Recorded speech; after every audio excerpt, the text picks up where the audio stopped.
I'm Josephine Tumwesigye. I come from Uganda, so I am very happy to actually be on this platform to speak to fellow Ugandans who are way ahead of me on whose shoulders I stand, and those who are still trying to get to where we've gotten, who I am happy to encourage or to give any word. Even if I get one person to hear at least one word from here, I'll be happy. So Josephine Tumwesigye is born in Uganda, raised in Uganda, not in the UK, where present I am. Studied in Merrill High School, so everybody who was for my high school. 6 years in Merrill High School before Makerere University, where I went to the College of Engineering, did telecommunication engineering, did like any other person, when you're doing engineering, you go to industry. I have been to UTL, I've been to MTN. I have had the luck of working with the best telecommunications in Uganda. And then I was challenged along that journey because I happened, as again I said, I've been very lucky with the grace of God to be part of the MTN project that transferred. I don't know if you noticed, but there was a time where we transferred the mobile money system. Before it was used on a system that was in South Africa, and then we transferred it to Ericsson, which was a bigger platform, so that during peak hours, you don't have problems, because during peak hours, like at lunchtime, midday, you used to try to send money and it could fail because of congestion on the system. So we had to change the system. So after doing that project, lucky to be part of the project, we are sent into to try to sensitize people. So I went back to my village. I try to walk around to tell people about, they don't have to walk around with cash with the mobile money system stuff. Now you can do it with all your phones, and try to not carry money around. The customer, you sell them tomatoes, they send a 500 on your phone and have it.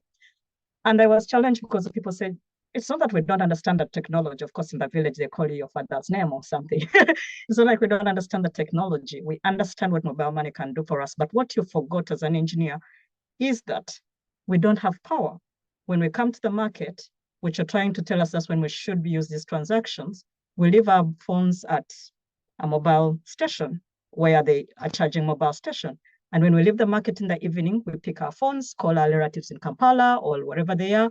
And then, so the period in which we are supposed to use your product, very engineering-wise, very good product, we are having a problem of power. We are not having our phones.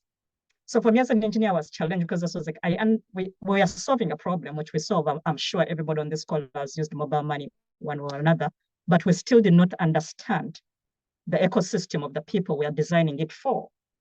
And for me, that's what prompted me to come to Cambridge. I needed to do a MPhil to understand how we can join engineering principles with sustainability principles, which are understanding the people, the money, the policies that goes around and for the future. So how do I design a solution, which in my head as an engineer, that is fascinating, that is next level.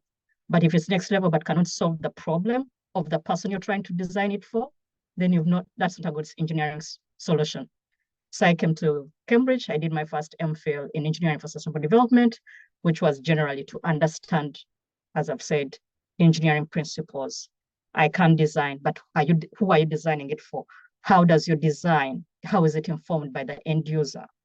How is it informed by policy? How is it informed by the person putting in money? Because if you're going to do a startup, the people need a return on investment. All that stuff, as an engineer, we really don't understand it. We're just fascinated by the cool stuff I'm going to design, but all that stuff has to come around so that your product you've designed actually solves an actual problem. And after doing that, I was back again to start a startup with my classmates, and we did we saw many NGOs come to Uganda, all across the continent, and they always give these reports to the UN. We read them ourselves. They have 10 toilets. They put 100 taps in the refugee camp. But when you go to the refugee camp itself, the 100 taps are not there. Or if they are there, 20 don't work, or 60 don't work. So in our understanding, we said, quantitative data is very important in reporting, but what about the qualitative? And most people do not like to do the qualitative because it is too much. If I take all the words of the people in this, or what I've said so far, and try to analyze it, it's too much. So, but natural language processing, which now everybody says AI and everything, but natural language processing is a branch of AI that can take everything people have said and try to code it according to what, and then quantize it. So if I go into a village and ask, can you tell me about the water? They should be able to talk about a project if it was successful or if it was a problem. So we designed an LP solution to help NGOs not only bring quantitative data, but also the quantitative data to be backed up by qualitative data. As I was there again, I found some other challenges. Again, we couldn't reach the region in the refugee camps because it was raining, it was flooding. So I said, what other way can we actually get information out of the environment without being physically there? And that brings me to the land of sensors, which practically I work on right now. So I returned to Cambridge to do another MRS, Master of Research in Engineering, but for sensor technologies and applications. And after that, I went on to do a PhD, which I'm currently in my second year to do a PhD again in technologies, sensor technologies, and I'm currently looking at a sensor that is almost your touch screen, but it will be used to analyze your water or to analyze the soil for agriculture to tell how many nutrients are in the soil. So that could be like my introduction, Abby. Very powerful, very impressive, and please take us to the next level. Okay. That you have planned. So today I'm talking about and how we came up with this. I met Abe along the way somewhere on our journey in Cambridge. We happen to be opposite each other, actually. He's in veterinary and I'm in engineering, but in Institute of Manufacturing. And I was asking, of course, I've heard about this center he has been doing. I've had a lot of talks about it. I was like, I think I could say some few words and maybe have one or two people hear me out on what. And the question is, Abby was like, we've exhausted a lot of topics. I said, what about the link between linking your graduate studies with your career goals? I think if you've had my story, I've kind of tried to link, that's what I've been trying to say, to link how I came to be where I am right now. And my understanding is a lot of people in Uganda, even me, I am Ugandan, I am not gonna lie. By the time of my moving between my high school to university, I didn't have any linkages. I was good at mathematics, physics, and chemistry. And I did also biology. I passed all of them, but by God's grace again. And I decided, I think engineering sounds cool. And telecommunications sound even more cooler. So it's not like I had much of a plan, though with hindsight, I will let you know that I had some help because I'm the last child in my board. So my siblings that come before me, my brother did engineering, my father was an engineer. So I think there was an inclining towards engineering just by that choice. But at that moment, it wasn't a big thing. It was, okay, maybe I wanted to be like my brother or my father. But it's kind of like I was good at the things, so I chose them. But after the first undergraduate, it's very critical to link between what is my graduate studies and what is my career. Because once you reach that link, you're going to find yourself with a lot of problems. Because imagine, as I've said, I've done 2 now masters at Cambridge, good enough, they are 1 year each, not in Europe where they could be 4 years. And then I'm in my PhD, so 1 master's, those are 2 years, and then PhD 3 years, hopefully. Those are how many years? Those are 3 plus 2, those are 5 years.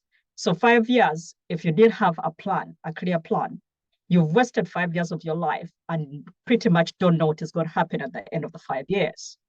You don't have an idea, and that should be very scary to everybody, regardless whether you're Uganda or that you're in Africa as a continent, where you're European, wherever you're joining us from this, it should be something that worries you, because 5 years of your life you're not going to get back. And if at the end you cannot say, where do I fit in the career market, or where do I fit in what I want to do, then you've wasted almost 5 years of your life.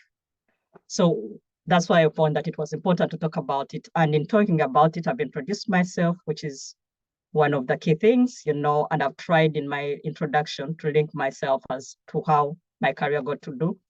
But I'll start with that link to do this by saying, how do you even start that question? How do I link my graduate studies to my career goals? You start with the first question.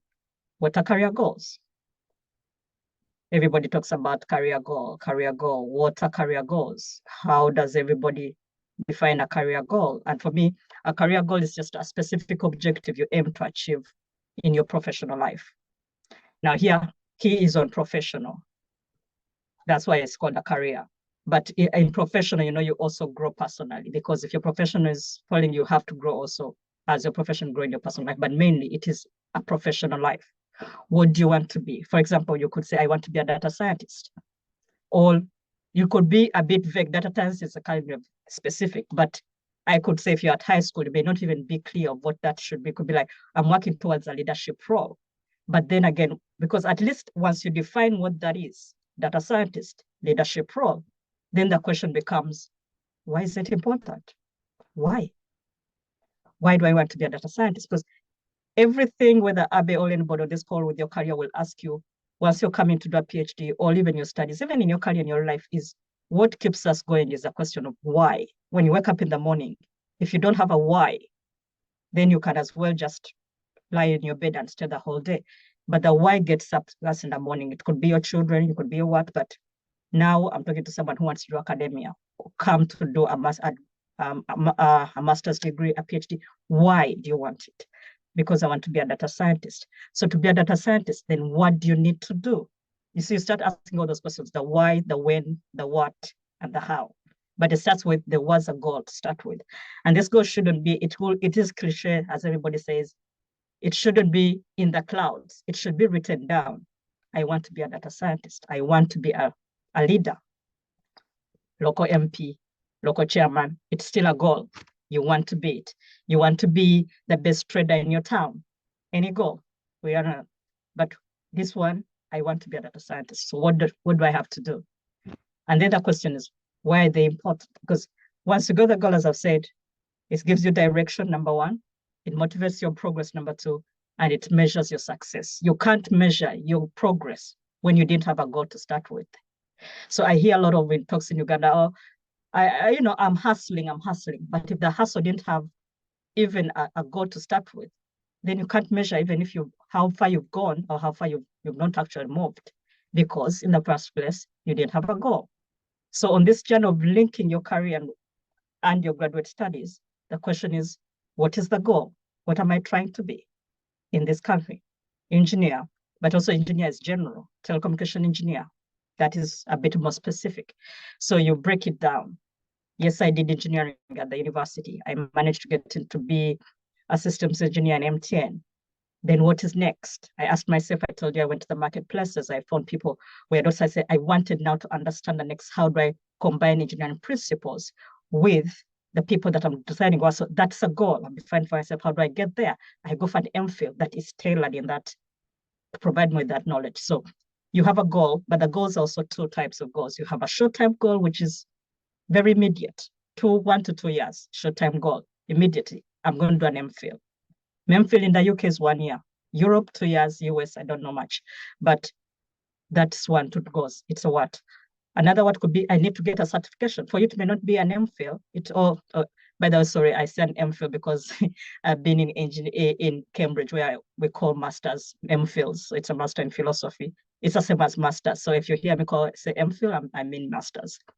So it couldn't be, maybe it's not even a master's. You just need to get a certification, like most of our brothers in maybe computer science or in finance. Most of the certifications even rank higher than just getting a master's degree. So the question is, what are you trying to get? Again, it comes back to a goal. Because if you don't have a goal, then you don't know what the next step is. You will just follow everybody doing anything. Because as I said, if you're in finance, some people, it's not going to be a master's. It may be a certification you need. If you're already like what you are in a university right now, it may be getting an internship, because you know that the internship will be required when you want to apply to places like Cambridge or Manchester. They will need to show that you had some background, because you're going into research. Once you leave undergraduate, the next stages are going into research. So independency, maybe your short-term goal, can I get an internship with the African Center of Mentorship, something like that. So they gotta be, that's a short-term goal. Then long-term, you're looking at 5 to 10 years. What if I want to start in my own company? How do you get there? That's long-term. It may not be today, you're leaving university today. You maybe just got a new work, you might be first year and It may not be happening now, but in 5 to 10 years, you're very sure you want to start your own company. You want to become a senior manager. These are long-term goals. What skills do I have to get now in my short term so that I am ready for the long term? So there always has to be that connection that you have to make. So after you've defined your goals, then you have to move on to, you've understood them, they are short, they are long, then you have to self-assess yourself. As I stand now, Josephine, I'm in my second year PhD. I'm looking for 1 more year for my PhD, and then I'll be in industry. What right now is my strength? As Josephine, I have technical skills, yes. I have computing skills. I can do some coding. I have research skills. I can independently run a project. Those are my skills. What are my weaknesses? Maybe I'm not good at talking to people very well, though this course says different. Or I am not good at communicating a point, putting across my technical skills very well. So you have, after you've defined your goals, short or long, the next step, you have to self-assess yourself. And self-assessment is almost a daily thing. At the end of the day, what did you do today to improve on that self? Because you have to know, what are my strengths? If you don't know them, that's why most people struggle to get a job. Because in the job, then you're trying to explain, even you're coming to Cambridge, what you're trying to do, explain in your personal statement, what are my strengths? That's the thing you're trying to magnify as big as possible. My strength is this, and I'm going to bring it to your society. I'm going to bring it to this workplace. The next thing, what is your weakness? You have to know your weakness, because if you don't know it, then that also, you're just going to be discovered and say, you're not good at this. But if you know your weakness, that means you can work on it. You don't know it, you're walking around thinking you know it all, and yet you pretty much don't know a lot of stuff. So you have to know, I am weak at this, and then I can work on it. Then what are your interests? What do you want in life? As in, other than the career, you have to have other things. You like football, you like, basketball, you like swimming. Those are your interests. What are the things that interest you? So that's self-assessment. Yes. Why should someone choose between you studying in the US or the UK? Because maybe the US offers more to my lifestyle. US suits me better. UK suits me better. Those are your interests. And then, very important that most people forget on this journey, what are your values? What do you stand for? What do you stand for in life? You gotta stand for something. What is that moral foundation you have that is guiding your entire journey?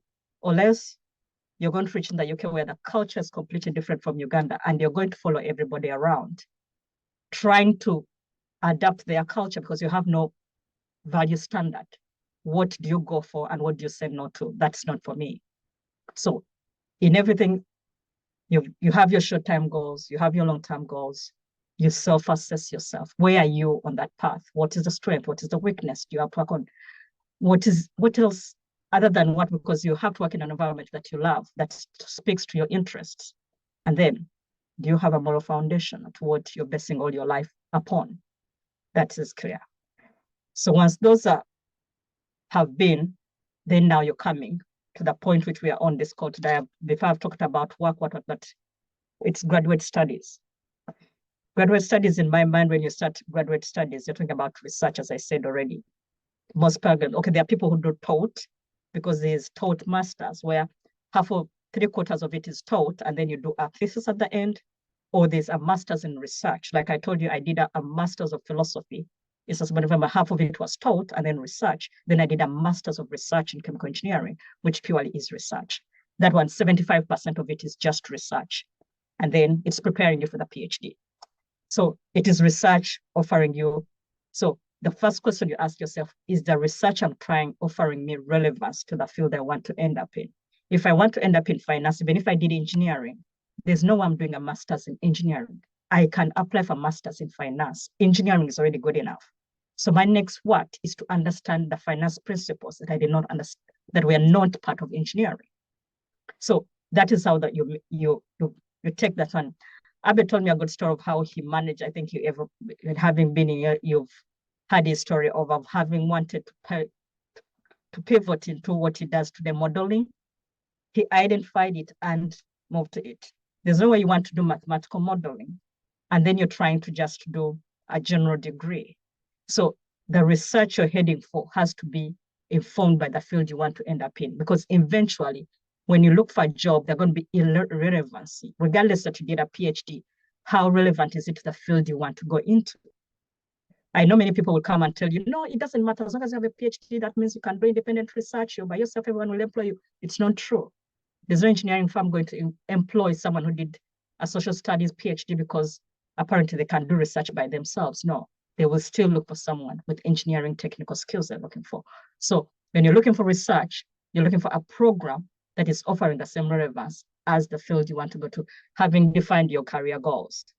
Then you seek advice, because none of us is equipped with any knowledge. That is a lie. If anyone tells you you're going to sit in your room and get all the knowledge you can get, you can read all the books in the library, you will still need to seek for advice. I have sought it from everybody. As I told you, I was lucky enough that my parents had gone to school. And I said that very what even here clear, because in Uganda, most of our parents, some of them didn't go to school. My grandparents never went to school, but my parents went to school. So I had that in the very foundation. My brother was doing an engineer. My sister was doing business.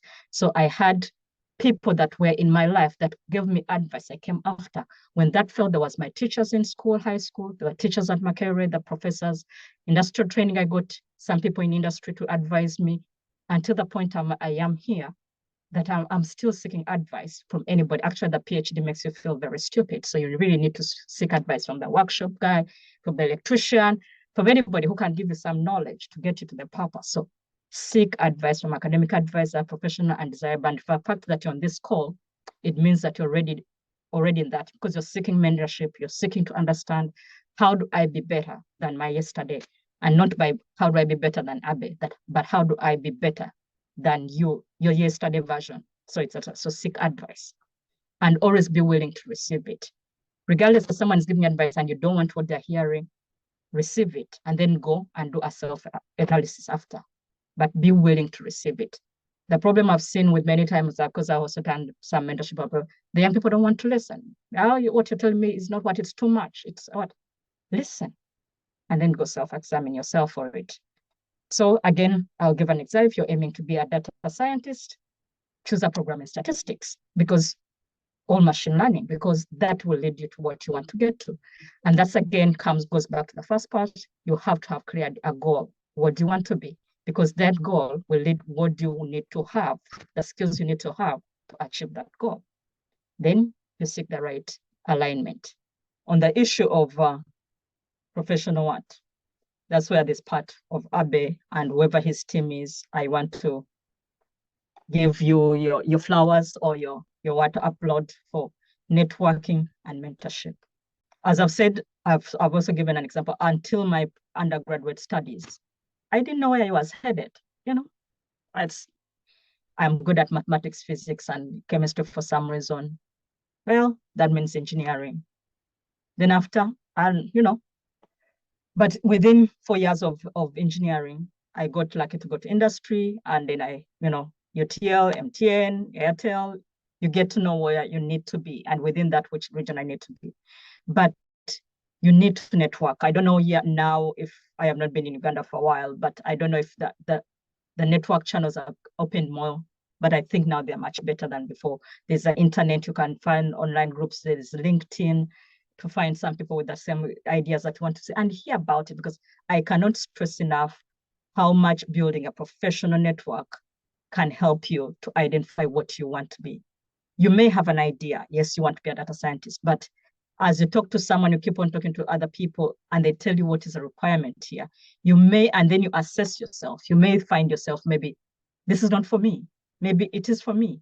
Maybe I didn't know about the other part. In machine learning, maybe you just want robotics. You like robots to start with. You played Lego since you were a kid. Then you can actually specialize in them. And then you can actually do a very good job in them. You can code and everything. So in speaking to other people, you get to know. I'll tell you why I like Cambridge. I've liked it. When we came into sensors, when I came from Uganda, when my return to Uganda, I knew which sensor I wanted to work with. Having been with my startup, I knew this is exact sensor I want to work with. But we reached here and they said, no, okay, that's the knowledge you know. Now we are going to expose you to every sensor knowledge. They brought in, I think, 3 weeks of different professors just talking about how sensors can be used in different ways. And eventually now I ended up saying, oh, I understand there is a mobile phone in everyone's pocket in Uganda. There is a capacitive sensor that's in that. I can work on that. You see, having not the knowledge, I identified where I needed to do and what purpose that could lead to because of what. So it's through networking. Me, I was lucky enough that I was in a place that gave me that knowledge. But you on this call, I'm not going to assume that you're that lucky.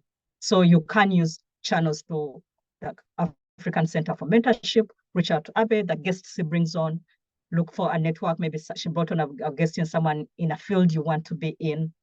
Reach out. Everyone on this call, I expect you to open a LinkedIn website, as in to have a professional page. I don't care in high school, you want have a professional page, because through that, you can reach, and it's free to reach anybody. You just say, hello, I have read your profile, you're an engineer. Can you spare 2 minutes and say a word about all this? So networking does not have to be physical, face-to-face anymore. With the internet, networking can be through any channel. All mentorship can come in any form. Through this, where you can go through all the videos Ab and his team have managed to record and put online. There are others online that are not through Abe's channel, that are through other channels with them, but also reach out to people. And one key I'll stress here, Abe, allow me, is that if someone gives you 15 minutes, do not come at the end of the 5 minutes and then give excuses.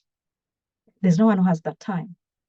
I gave you 15 minutes, you expect you to be there 15 minutes before the meeting, ready, whether it's Zoom or something, be there, and then utilize. Then the other person will say, okay, because of the effort you put in, I'll give you even 30, I'll give you 20.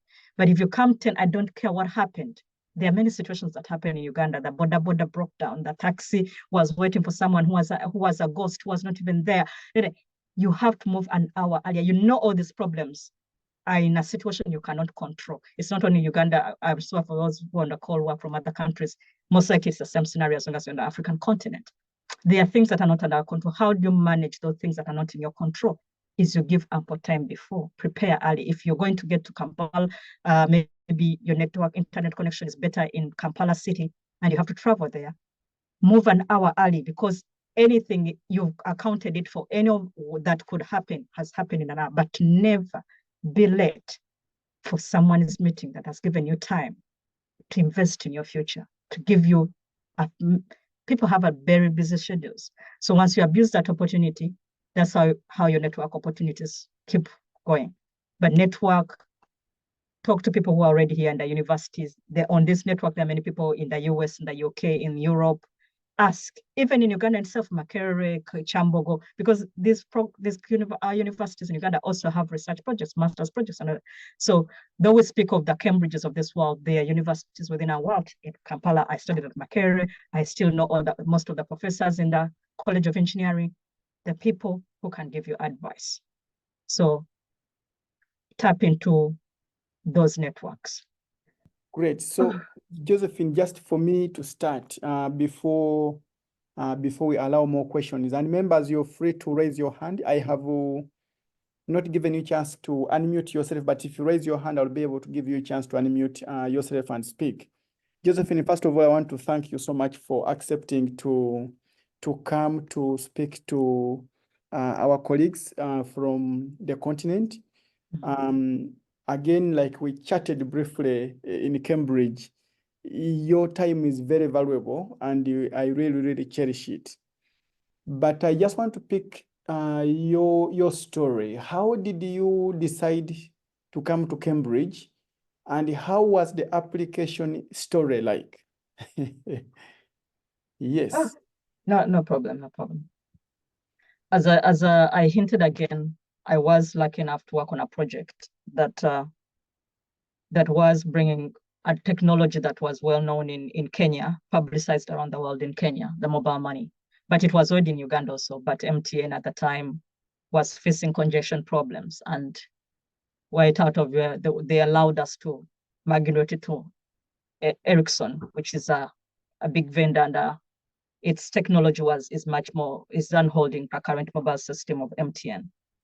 And for me, I was so excited, as have that opportunity to work on such a project. I was so excited that when I went, up country, I just wanted to tell everyone about it. Like, you know what, I have been on this project. You know, when you're proud to do something that is related to your field for the first time.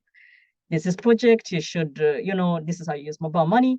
And as I said, I found that actually we hadn't understood the problem, because you and me know that we can design a mobile phone with a solar battery. We know it. It's not an impossible solution to do. It's just not been done because, again, how economics works. It's just they want it in separate parts.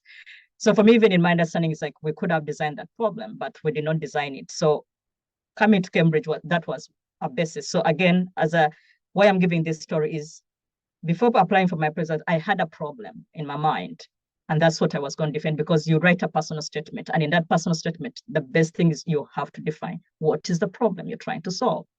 You're solving it for yourself, yes. I outlined from it how my career goal will go up beyond that, but also is how will I help not only myself, but a global problem or a country problem or somebody.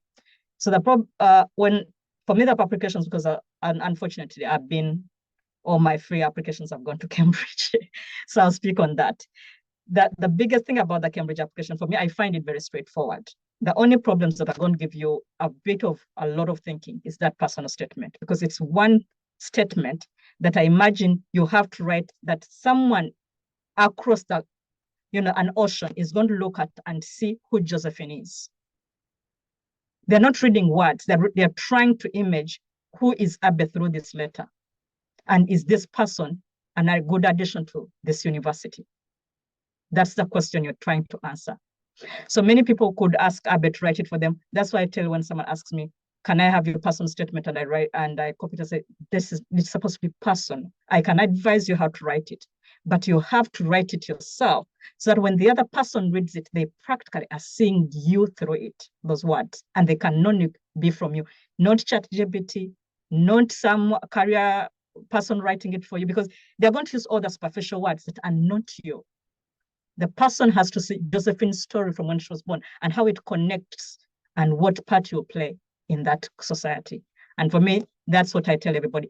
Give ample months to read it, rewrite it. Do I see myself? If someone sent me this letter, could they say, yeah, that is it, that's me? And if you don't see it, then something is still lacking in that statement, because the rest of them are straightforward. It's your undergraduate, your UCA results, your supervisors, whoever is advising the person.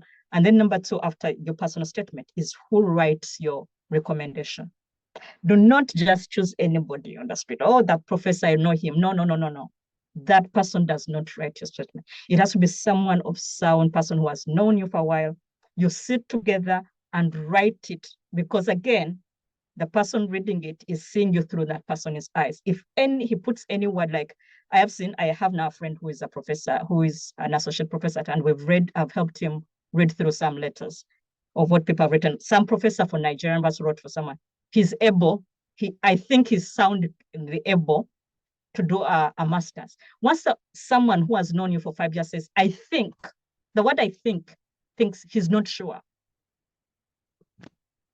The person who knows you well should say, I am confident this student will manage. Once I said, I think, that person was not given a place. So be there to sit with this. Yes, the university will send them a system, but be there to see that this letter practically reflects who you are, not sent by anybody. So the references, your personal statement, and of course the scholarship statement, if you're applying for GETS, I don't know, Abbas done the scholarship part of it. Also, again, the reference matters. Who is talking against your character? Not anybody who just thinks, oh, I'll just write any simple. You go on the internet, search what are a template, what are the reference letters to send someone, and copy the same. That is not you. He's not writing it for you. He's writing it for somebody else. So the rest of it is actually straightforward, but those that come from you and your references have to be very key. Josephine, you don't know how much that message has sunk.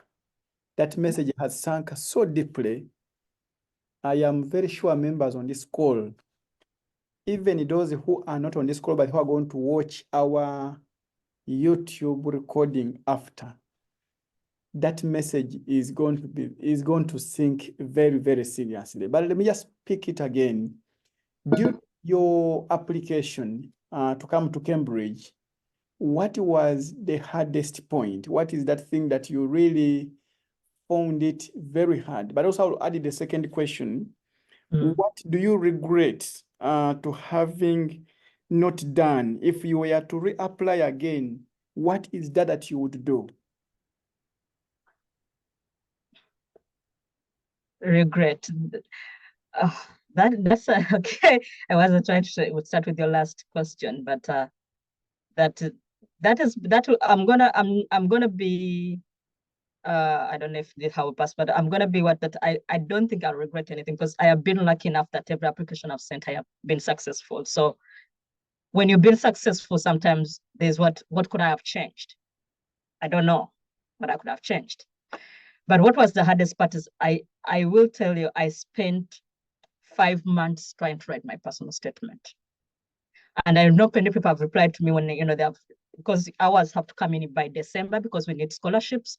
And people have called me in November and they're like, Josephine, I'm trying the application now and I'm starting it now. And I'm like, why could you think someone giving you a scholarship of almost 180 million over Ugandan what? You should put in so little time to write your application because you already know. If you're coming in the next academic year, you know now. So why not start early? I wrote it. I sent it to people to read it for me. I said, and they came back. They said, this is maybe a miss. This that does not sound right. This is going wrong. I gave it, and so by the time I said it, because I even talked to my wife when I got to Cambridge, Dr. Dai, who is the head of my what was like, your personal statement almost like there was someone could actually see the heart you had to be in this program. So I wrote it for 5 months because every time I looked at it, like, maybe it's not right. Maybe this is not right. Maybe the story is not told well. And it was just a story about how I was born, how I was brought up, that things are challenges I've gone through, and how everything has accumulated until this point to get me to apply for this thing. So the connections were very clear. And as a result, I'll say this not to boast, but to let people know, to give them encouragement. As a result, the Swarovski, I don't know if there are ladies on this on this call. You know the Swarovski jewelry guys who have a lot of, they do jewelry. They give one scholarship to Cambridge every year. They gave it to me that year. 1 out of 50,000, one scholarship. They gave it to me that year. Why? Because the statement spoke of itself. So for me, it's that was the difficult. The other part was the overcoming the discouragement of when you tell your friends, I'm going to apply to Cambridge, and everyone says, why? You think you're that bright? I'm like, why not? Why shouldn't I try? So those voices, you have to keep them out because there are many people going to discourage you when you tell them your dream. Generally, sometimes don't tell anybody, but you have to tell some people because you need some release of energy, but the right people.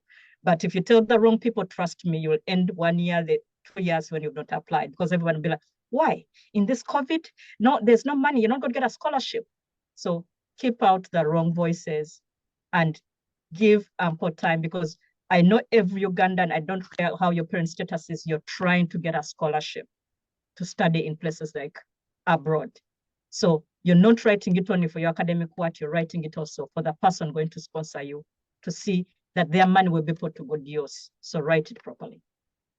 I don't know if I've answered your questions. Very well. Josephine, thank you so much. This is very good. You've hammered very many points home. Me and Dr. Danny Musinguzi, we coach people and we help them to review their essays. And the people don't want to make corrections. I mean, you tell somebody to go and make corrections, they're like, no, you just for me, I am busy. I am very busy. Actually, for me, I tell them that if you're very busy, please, then let me not waste your time. Proceed and submit. But you've helped members to know that it took you 5 months to write a motivational letter or a personal statement. That is so groundbreaking. But let's have Baraka. Dr. Dan, do you want to ask any question to Josephine? Okay, thanks so much, Abel. Thanks so much, Josephine, for those great insights. And thanks so much for hammering that message that writing a personal statement, it's not just something that you wake up and then write and then submit. We've been having that problem. People want quick things. Is it because maybe we are in the world with fast foods and WhatsApping? People, they don't want to invest a lot of time writing. And as a result, the people we've seen getting rejections are those that write their personal statements at the last minute. And I usually tell them, I'm an academic, but I don't send any document out, not until I revise it like over 15 times. So thanks so much for pointing it out. That one, it was really very important for our people to hear. Just one quick question. What do you think the biggest challenges that are facing our people in Uganda when it comes to postgraduate studies and career development? Thank you. Thank you, Dr. Daniel, for that question. For me, the biggest challenges again is that alignment. Many of us try to do graduate or postgraduate studies just out of survival mode. And it's, me and Abab discussed it, it is because at the moment, we need to get to certain goals, and to get to those goals, maybe we do a PhD or a master's degree. But again, it goes back to what I've said. If you do not have a goal, you're just saying it's the next step. It's something I just want to do. I have talked to many who have called me, Josephine, how do I get to Cambridge? And I've said, okay, I'll tell you the steps. But the question is, why do you want to come? Why do you want to come? It will look good on my CV. It's not good enough. It's not good enough.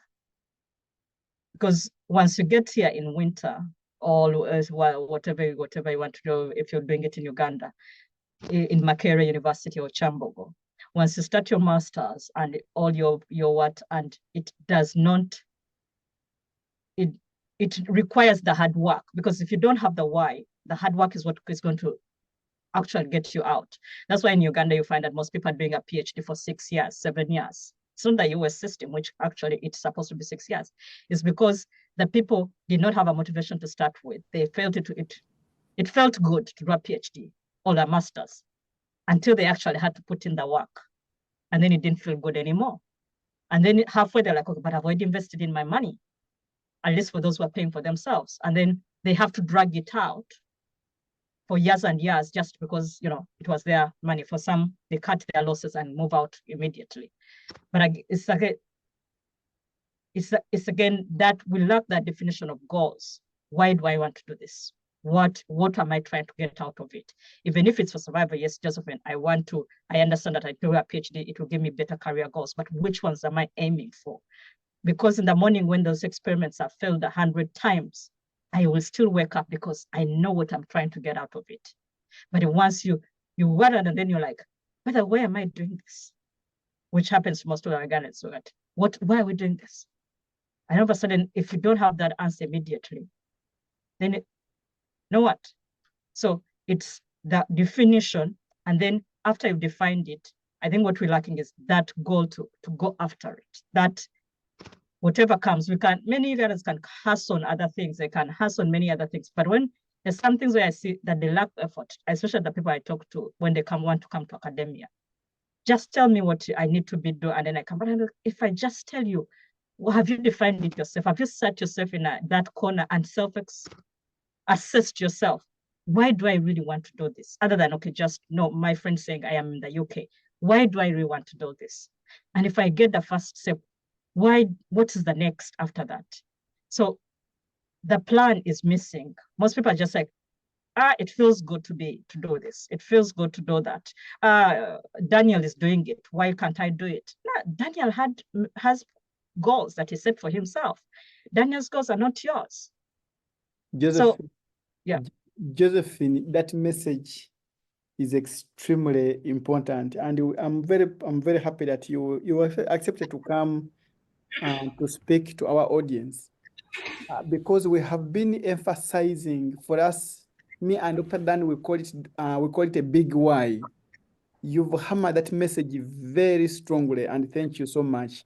Because of time, I'll give chance to Baraka. Yeah, thank you so much for this wonderful presentation, Josephine. Great insight. So I don't know, I think I heard you well. You're into electrical engineering, is that right? Yes, please. So I have a brother, he did electrical engineering somewhere, but now he's into solar. So like he's into solar. I think he only did up to a degree. He didn't proceed to do a master's and PhD like you. So I don't know, how can you advise us? Maybe he gets in touch with you via email and you help mentor him, because he's in solar, but he's not fulfilled. I don't know, like I feel like there is more he can do, but I don't know. You even talked about a phone powered by solar. A phone that apparently you can make a phone that is powered by solar. Is that even possible? Yeah, thank you. Yeah, Josephine, just you'll take on another one.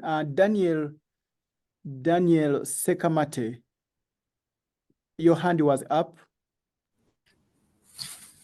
Okay, thank you very much. I hope you can hear me very well. Very clear. Okay. Honestly, Josephine, thank you very much. Your presentation has been amazing. So many insights, and I can't wait to think about these things in more detail. And I can't help but feel like in one way or another, you sort of answered my question right before I even asked, but I've been having trouble of late finding sort of a relationship between my line of study, my career. For example, I'm also into engineering, civil to be specific, and my, say, volunteering roles that I've done or community work, and generally trying to align how, because I've been asked how is going for a master's degree going to actually help you to give back to the community. And for example, for instance, I would like to do a master's degree in geotechnical engineering, and I've generally had a hard time trying to see how I could relate my community work. I've also been involved in a number of community work opportunities out there, but generally finding that whole flow and a relationship between all that and seeing why exactly do I want to do this master's degree and how is it going to generally help me to give back to my community. So I've been having trouble thinking about that. So I don't know if you might have a comment. Yeah, Josephine, you take on those two, and we will wrap it up at that stage. Okay, I'll start with Daniel. Daniel, thank you for your question. And I think for such a, when you talk about geotech, you said whatever that you're doing, in the context of Uganda, it may be a bit ahead, but I could advise you break it down more, as in how does it flow from whatever you're trying to achieve. Like I could give an example. Yes, I'm looking at fabrication and design of a touch screen. Will it be expensive at a moment, or I deliver it? Maybe it will be extremely expensive. But as I bring it down to, if it actually works, how will it affect the people in the African continent? I know exactly how it will do that. Will it be at the moment of what? No. So your goal may be at the moment, yeah.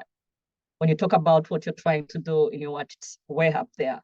Now try to break it down, that how does it come down to a practical application? Because in engineering, most of the stuff is like abstract. We start with abstract, and then we go down to design, and then we bring it to something into what. So at the moment, it could be all at a very abstractive idea, which is way into the future for whatever your community is at the moment. But as you bring it down to actual application, how you will apply that knowledge into an application, then I think you will find a solution on how it can impact the people in your what Is it very easy? But it sometimes can be an inference of, if this happens, this will happen, like not an immediate outcome, but an intermediate outcome, 2 to 3 years. So I think in your personal statement, you can also infer to that it may not be an immediate outcome, but it would be an intermediate or a long-term outcome of what your work will do. I don't know if that answers your question. Then for Baraka, your brother, yes, I hear you what he's doing and you think you can do more. And the key that I want to stress again, Baraka, is not you what you think that he can do more. It has to be him what he thinks he can do more. So a lot of us, I think, in Uganda and many on the African continent, we have the social network, which is very valuable actually when you come to the UK. That's one thing you will appreciate our continent for, that we still have that caring for Abe. I care for Abe, Abe cares for Dan, and since Abe cares for Dan, I care for him. And we always try to think forward. I look at Abe and I say, I think Abe could do this. He could start a chapati business. He looks good enough to do it. But no, Abe thinks he wants charcoal, you see. So he's tried to start for Abe a business. You think, this is the right time for him. And yet Abe is thinking, I will do it because you give it me for free, but I need charcoal. That's what's in my mind. So I can't talk to your brother, but I need, as I said, what I'm trying to pray for is that you need to let him independently think of what he wants for himself and what he thinks he should do more than you people around him who love him very much think for him that he should be doing. Josephine, that last question, I couldn't have answered it any better. Thank you so much for hammering that message home. And I tell you, Josephine, I know we are running out of time, but I know we are going to have coffee, me and you, next week. And I will tell you more about how parents in Uganda are very stressed because of their children's career aspirations than even the children themselves. I will share with you several stories. But the way you have hammered Baraka's question home, I will build it on that story. But you've been very clear. We need to allow the brother to take lead and to take the front step forward. Josephine, any closing parting shots, and then we could end it now. Well, I want to thank you for having me on this. And I know this topic I opened is really wide. I had more points to talk about, but you have to take them bit size for people to get them. And if anybody could take away from anything from this is you have to have a goal in life, whether it's your goal for tomorrow. Just even if you're those person who doesn't plan, Josephine, for me, I'm not long term. I live in the moment. Yes, but live in the moment intentionally. Why are you living in this moment? Why am I having a conversation with Abe? Because if I don't have that goal, then I wasted my minutes with Abe. So everything you do have intention, but if it's a goal as big as your career goal, your personal goal, it should be written down somewhere where you look at it every day and it motivates you to get out of that door, to do that what you have to do. If it's personal, calling your relatives, get onto that call and call them, but let it be written down. Don't put it in the clouds. Anything that is not written down is just a dream that you have at night. Write it down, self-examine yourself, see where you are along the path, and go for the life you want to have. It's not for some special ones. The good life is for everybody. You just have to put in more effort. Thank you so much, Josephine, and we will host you in the future again. Thank you for having me. You're welcome.